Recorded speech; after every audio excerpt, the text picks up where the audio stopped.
A little over 2 months into his administration, President Joe Biden has predominantly stayed focused on his domestic agenda, particularly battling the COVID 19 pandemic, expanding the availability of a set of vaccines, and his $1.9 trillion rescue package. His personal foreign policy engagement has been studiedly minimal, but even within that, what stands out is his virtual summit with the leaders of India, Australia, and Japan, which, together with the United States, constitute a formidable alliance known as the Quad to counter China's growing global assertiveness. Welcome Prime Minister Modi, Prime Minister Morrison, Prime Minister Suga to this historic Quad Leaders Summit. We'll begin with a short introductory video, followed by welcoming remarks from President Biden, followed then by Prime Minister Modi, Prime Minister Morrison, and finally Prime Minister Suga. And then we'll take a brief pause for the press to leave the room. And with that, the video.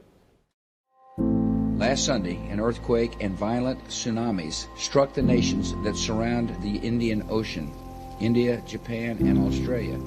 Forged from trial, united in a vision, free and open, inclusive and healthy, anchored by shared values, unconstrained by coercive power, and committed to addressing the world's defining challenges. A moment of crisis summons us with renewed purpose to end COVID-19, combat the threat of climate change, and lock arms in support of a secure and prosperous region, together with a commitment to democracy and in the spirit of cooperation.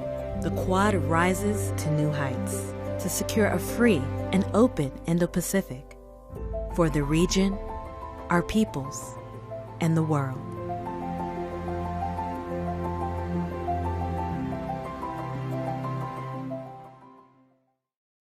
Apart from that, there was a rather testy summit between Secretaries of State and Defense from the US side and their Chinese counterparts in Anchorage, Alaska last month, where both sides stated their positions clearly, Beijing doing so with remarkable vehemence. Watching this development along with others is former National Security Advisor and Ambassador to the United Nations John Bolton. In a special interview with Mayank Chhaya reports, Ambassador John Bolton says the US side was unprepared for what has come to be known as the wolf warrior approach of the Chinese side, where they make finely targeted specific attacks, rebuttals, and criticisms of the country's many antagonists via a variety of Western social media platforms, as well as in direct diplomatic interactions. Mr. Bolton spoke to MCR about signs of a thaw in India and Pakistan relations, as well as China's $400 billion quarter-century-long agreement with Iran. Here is Ambassador John Bolton. Let me begin with, we are a little over 2 months into the Biden administration now. What stands out for you in terms of his foreign policy moves that you see? During the campaign, Biden emphasized that he would focus on domestic issues in his first 100 days, obviously dealing with coronavirus and the economic consequences of it. And at his recent press conference, he continued to stress that even in the face of a large number of other domestic issues that members of the press asked him about. So it's no surprise that by and large, foreign policy has played a secondary role in the first couple of months. Now, there obviously have been some significant actions that he's taken, getting back into the Paris Climate Accords and that sort of thing, again, which were issues that he discussed during the campaign. So I think it's significant that of the few things that Biden has done in the first 2 months, the few high-profile things involving foreign affairs, that he took the time to have the first summit, albeit virtual, of the Quad: Japan, India, Australia, and the United States. Now, this was something that many of us worked on during the Trump administration. We felt that in light of the challenges that China posed in East and Southeast and South Asia, and really around the world, that the Quad, which had origins in various ways before that, nonetheless needed to play a larger role. And I think India and Japan and Australia in particular pushed very, very hard for that. We didn't quite get the reception from President Trump that we wanted, but in his final year in office, with the coronavirus posing the difficulty that it did, I think at lower levels of the government, a lot of progress is made. Now, I don't by that mean to understate the importance of Biden doing this first summit. And, it's important in a number of respects. Perhaps most significantly, it was a foreign policy issue that didn't deal with Europe. Right. So here is, when we talk about the free and open Indo Pacific as a priority for the United States, that's a pretty graphic demonstration. Now, the first virtual summit didn't accomplish an awful lot, but I don't mind that. I think it's important that they established the channel, that they made it a precedent, that we can look forward to other meetings of it, and hopefully as coronavirus recedes, to get them together in person, which I think is clearly the best way to do this. I'll take a slight detour and come back to the Quad summit in a bit. I want your take on the Anchorage meeting between Secretary Blinken and his Chinese vis-a-vis Yang Jiechi. Apparently, it was a pretty testy exchange, and on the U.S. side, they were told clearly to stop. Essentially to start respecting rules-based order that maintains global stability. On the Chinese side, they came back rather assertively. I was quite surprised when they said that stop advancing your democracy around the world. Now, coming from the Chinese, that's quite a strong statement. What do you think happened in Anchorage? Well, again, I think the significance of this meeting is also important in terms of priorities for the United States as a whole, not just the Biden administration. But Blinken had joined Secretary of Defense Austin in a series of 2+2 meetings, as they call them, with their counterparts in Japan and then South Korea. So this is another bow toward Asia, two U.S. treaty allies, but not NATO, in the first physical trip to Asia.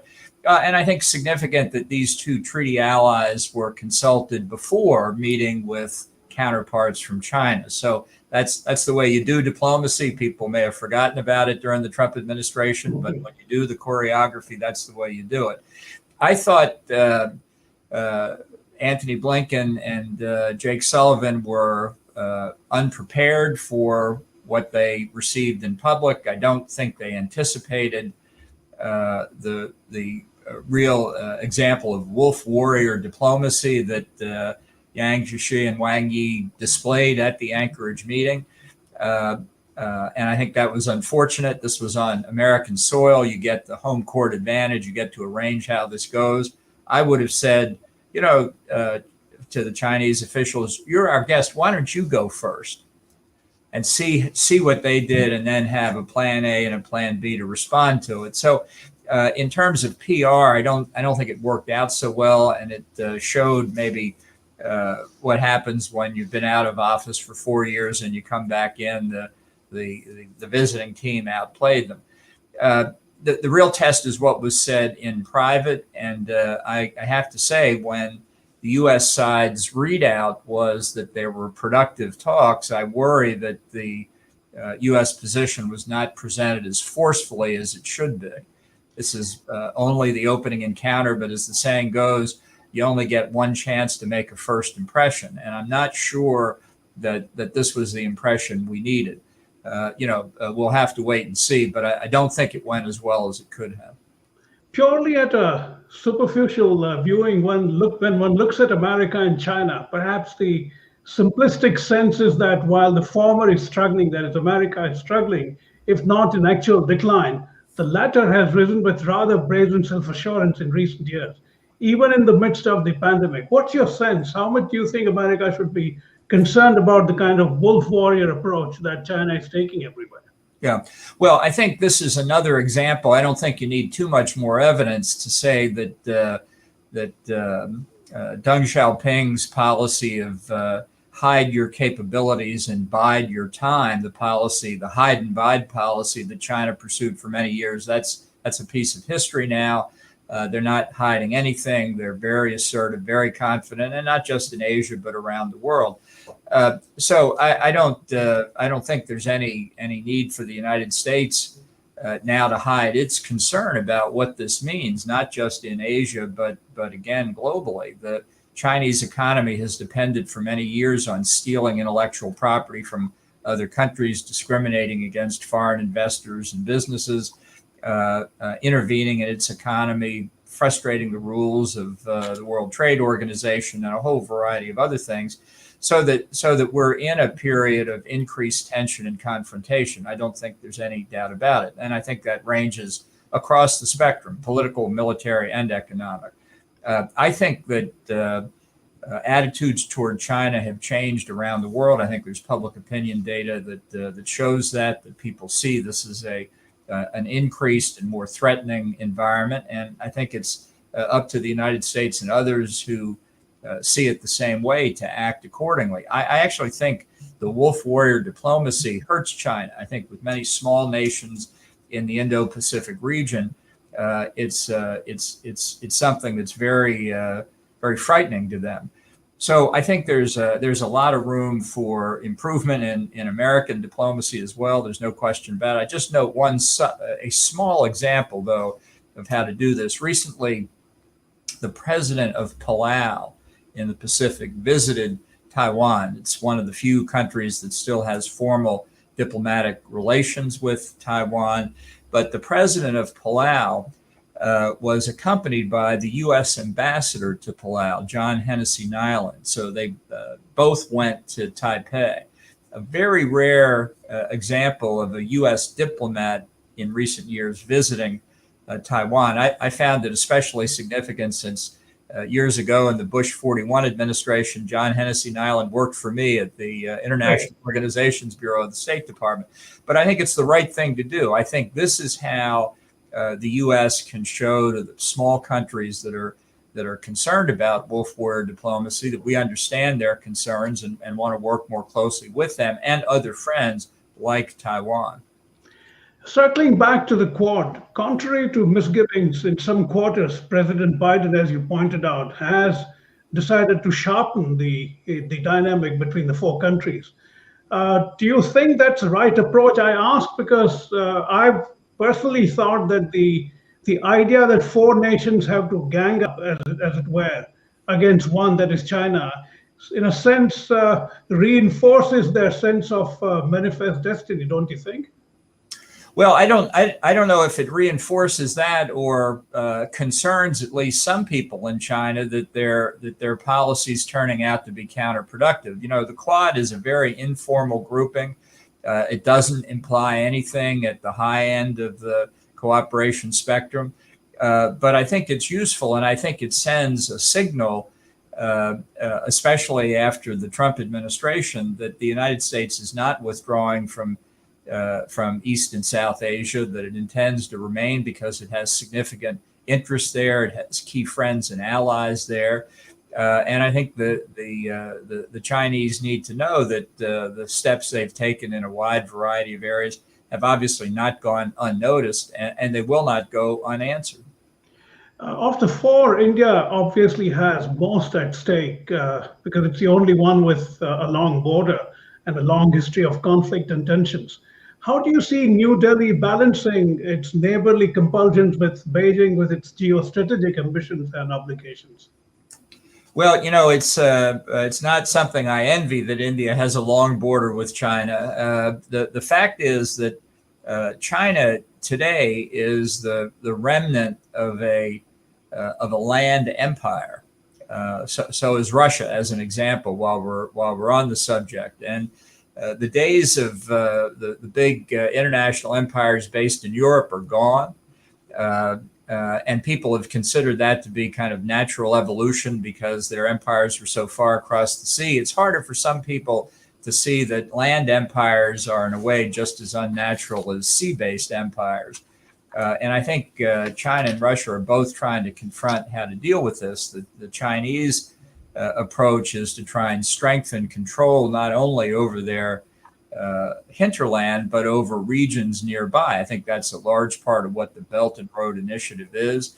And I think that Beijing has especially looked at their longstanding ties with Pakistan as a way to try and increase their influence on the subcontinent, but also in other areas around India.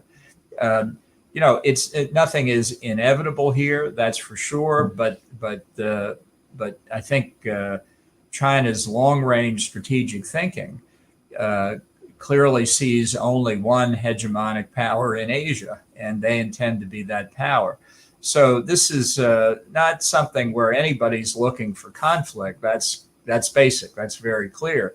But it's not the members of the Quad, not India or any of the rest, that are seeking conflict. It's China's actions that are putting the others at risk, have put the others at risk, particularly in the economic sphere, for many years. And it's perhaps we've all been a little bit late in awakening to it, but that awakening is happening now, and steps will follow from that. One of the clearest examples of China's ambitions, especially in Asia, is the 400 billion 25-year long investment agreement it has signed with Iran.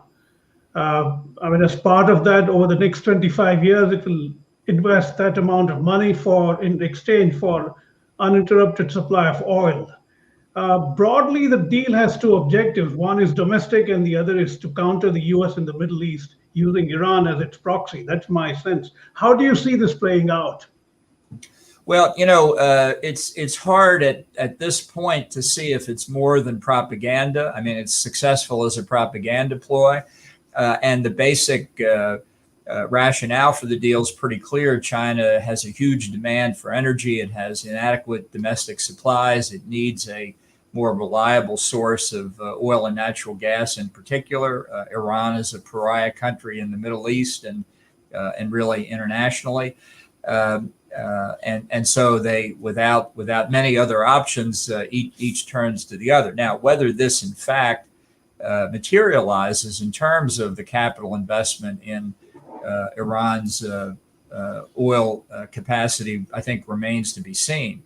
Because as long as the U.S. sanctions continue, I think a lot of international firms are going to be very leery of having anything to do with this. And as tensions between the U.S. and other countries on the one hand and China on the other increase, I think that makes that play riskier as well. And that's one reason why I think the long-term interest of peace and security in the Middle East requires a different regime in Tehran. It's not just on the nuclear program, although that is the most concerning to many countries. It's also in the political and economic stability of the Middle East too. So we'll have to see how this plays out. I mean, big promises have been made for many years about extraordinarily large capital investments in Iran's oil assets that haven't played out.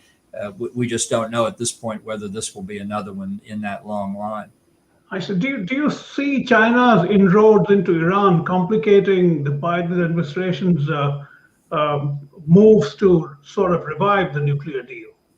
Yeah, I think it does complicate it because one of the biggest differences between 2021 and 2015, when the Iran nuclear deal was agreed, was that in the Middle East itself, there have been dramatic changes. We have seen the oil-producing Arab nations, I think, become much more united in their concern about Iran's support for terrorism in the region, the Houthi rebels, the Hamas and Hezbollah terrorist groups, and Iran's conventional activity in Syria, in Iraq, and elsewhere. I think the Abraham Accords, the opening of diplomatic relations between Bahrain and the United Arab Emirates and Israel, I think more to come on that front, show that the basic national interest of the oil-producing Arab states in Israel are much more closely aligned in dealing with the Iranian threat. So this is a huge change from 70 years of history about basic strategic alignments in the Middle East. And so these countries now, not just Israel, but the Arabs as well, are much more united, I think, in opposing any resurgence of the 2015 nuclear deal with Iran, which they thought at the time was inadequate and potentially dangerous, and now see it even more so and can speak with a more unified voice to Washington and the European capitals. Is that your sense that somewhere along the line there may have been rather egregious overestimation of the damage that Iran could do internationally, and in the process you pushed it away? Why is this constant focus on demonizing a civilization which is obviously a very rich civilization? And I can tell you from some personal interactions that Iranians feel culturally offended when they are lectured to, because they say, we have had a pretty long civilization. You go around lecturing us, it doesn't work for us. Why do you think Iran remains where it is internationally? Well, look, almost everybody's had a longer civilization than the United States. We're a very young nation, so we're opinionated, I suppose, would be one way to look at it. But I don't think we're trying to criticize Iran as a civilization. We are very much concerned about one regime, the regime that's in power now. And it probably doesn't make everyone happy to remember back to when the Shah was still in power, when we had extraordinarily good relations with the government of Iran. So I don't, but I think the conclusion is this is not about the Iranian people or Iranian civilization. It's about the regime that threatens their neighbors in the Middle East, as well as the US and others. And I don't think we push them away. I mean, look, it's called the Islamic Revolution of 1979. And one of the first things they did in 1979 was seize American diplomats as hostages. Before we had done anything, the diplomats were just sitting there in the embassy and were taken and released only after an extraordinarily difficult effort to get them out. So I think it was the revolution that took the first step, if anything. And they've got a long history going back to through a surrogate terrorist group in Lebanon bombing the Marine barracks in Beirut back in 1983. So they've killed Americans for a long time after that. But the real point here is that the threat that this government in Tehran poses, both for its support of international terrorism and for its pursuit of nuclear weapons and ballistic missiles, has made it a threat. And I think even our friends in Europe who want us to go back into the 2015 deal acknowledge, and in public, I think pretty clearly, that they understand that deal is inadequate and has a lot of flaws in it. So even they agree that much more needs to be done to restrain Iran. It's not like the U.S. is isolated on this score, quite the contrary. How do you see the signs of sudden thaw in relations between India and Pakistan? Do you think the Biden administration is leaning on the two to get on with the talks, or it's just a natural order of things? I have to say, I don't see any evidence the Biden administration has played any role one way or the other in what's been happening. And my understanding from afar is that it's more on the trade side. The warming, if that exists, is more on the trade side, which I think is understandable since you've got the interest on both sides of the border that would like to see trade resume or go back to something before the latest difficulty arose a couple of years ago over Kashmir. I would like to think that it's a secular trend toward better relations. I think from the U.S. point of view, that would be important. And I think because the U.S. has its own current difficulties with Pakistan over the issue of support for international terrorism and our concern for what's happening in Afghanistan and elsewhere, that steps by both India and Pakistan to resolve differences would help reduce tensions on the subcontinent. And I would have to say, from the U.S. point of view, help in a discussion with Pakistan on really whether it's in their best interest to get closer to China than they already are. Yeah, I mean, I was coming to that in terms of the dynamic that plays out in that area. You have the Quad on one side supporting India. You have China on the other side supporting Pakistan. Given that, do you seriously think this issue is resolvable in the near term? Well, I wouldn't look for sweetness and light to break out totally. That's for sure. And I think there are a lot of complicated questions involved here. Going basically to the question, the overall strategic question of how to deal with China. I mean, the India-Pakistan question is one that I think India has made it pretty clear from the outset. That it has seen that as a bilateral matter and has politely refused all outside offers to help. And I think we understand that clearly. But there are other players involved here as well, and the China aspect of it, I think, is one that because it has much broader concerns than simply events on the subcontinent, as important as those are to both Pakistan and India for obvious reasons. There are a lot of other implications here too. So while it complicates things, there may also be an opportunity here that's worth exploring. And my hope is that as diplomacy within the Quad expands, that there are avenues that could be explored on that point. And I would say, it's let's think a little bit larger as well when we look to the West, where the issue of Iran obviously arises, and the broader Middle East. There may be things here that Dwight Eisenhower always used to say: when you've got a problem that you can't solve, expand it.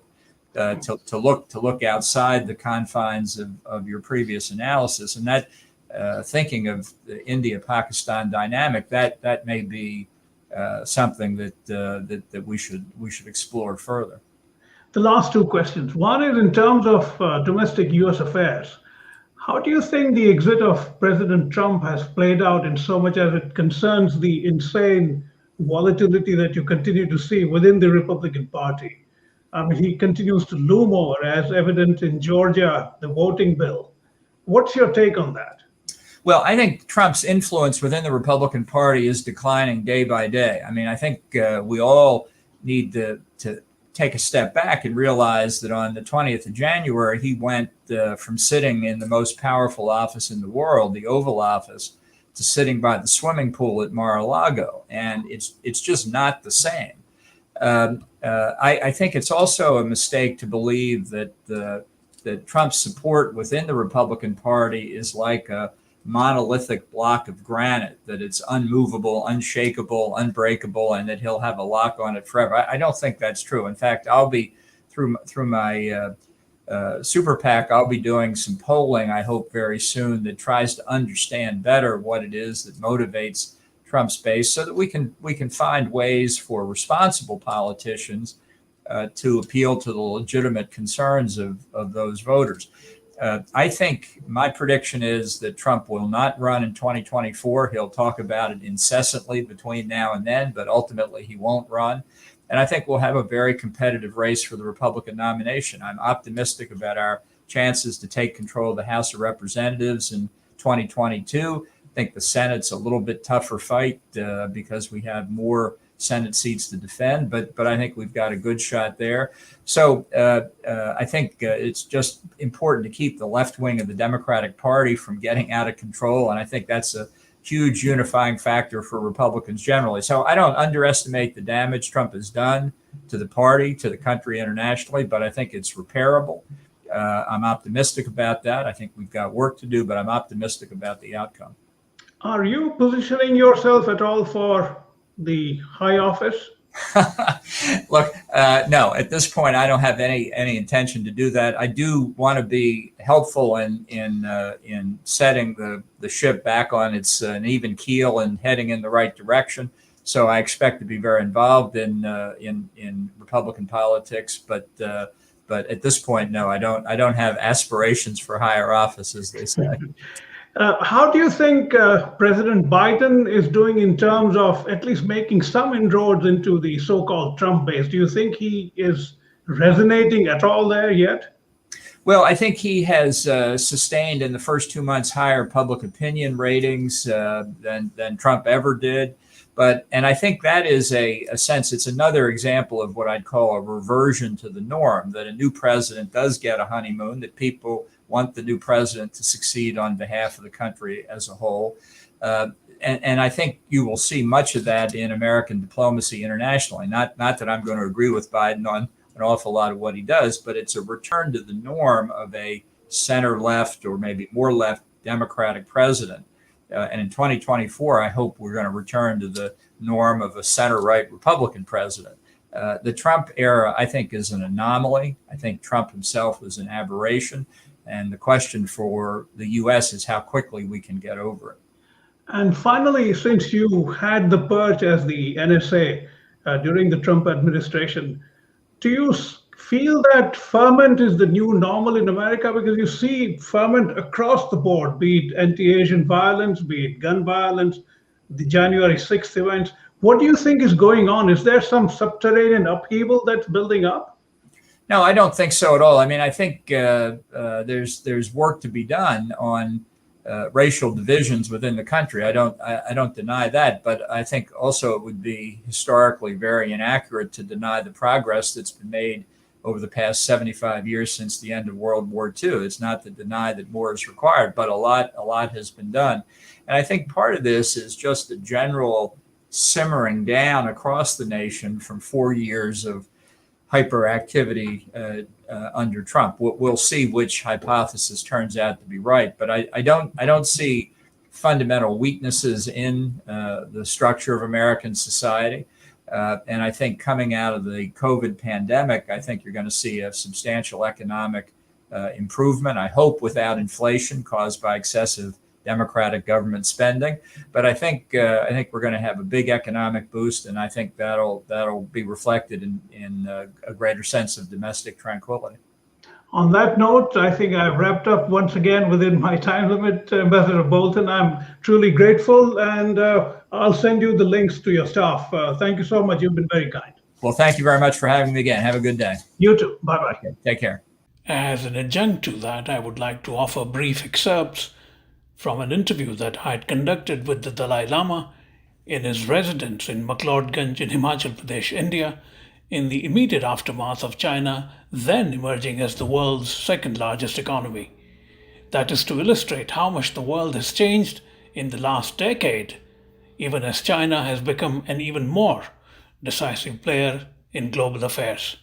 This interview was done as part of gathering new material for my authorized biography of the Dalai Lama, first published in 2007 in America by Doubleday Random House. The interview formed an extensive part of the new material in the updated biography, now titled The Denoma, the 14th Dalai Lama's Life of Persistence. China now is officially the second largest economy in the world after it has overtaken Japan. What do you think are the consequences of this for Tibet? Do you think is it not in China's interest to resolve Tibet now, or you think it can muscle its way further?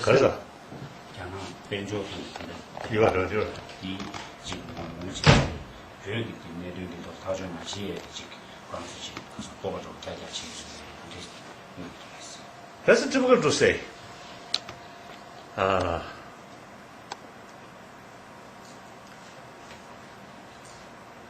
The one way the country or the government,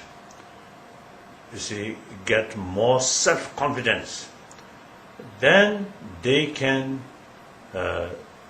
handle the domestic problem more realistic way.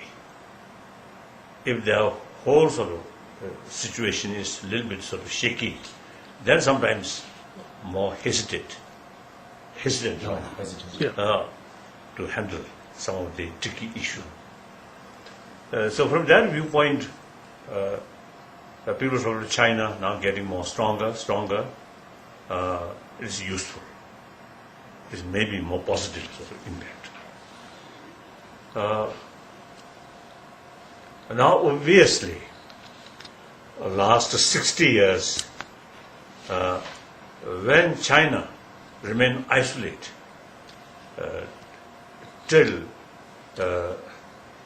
late 70, till 80, isolate. I think people there, because lack of knowledge, so I think they are thinking maybe more limited. After things are being open in the economy field, wider contact developed with the outside world, so much number of Chinese now more aware of this. More open-minded, more liberal-minded, right? So therefore, now for example, last, I think now 2 years, we notice articles wrote by Chinese in Chinese language about 1,000 about Tibet, all very much supportive about our way of approach. I see. And criticized about government policy. In, I think 30, 40 years ago, impossible. Yeah. Now such things happen. Yeah. So like that. So, wait to see where. Difficult to say at the moment.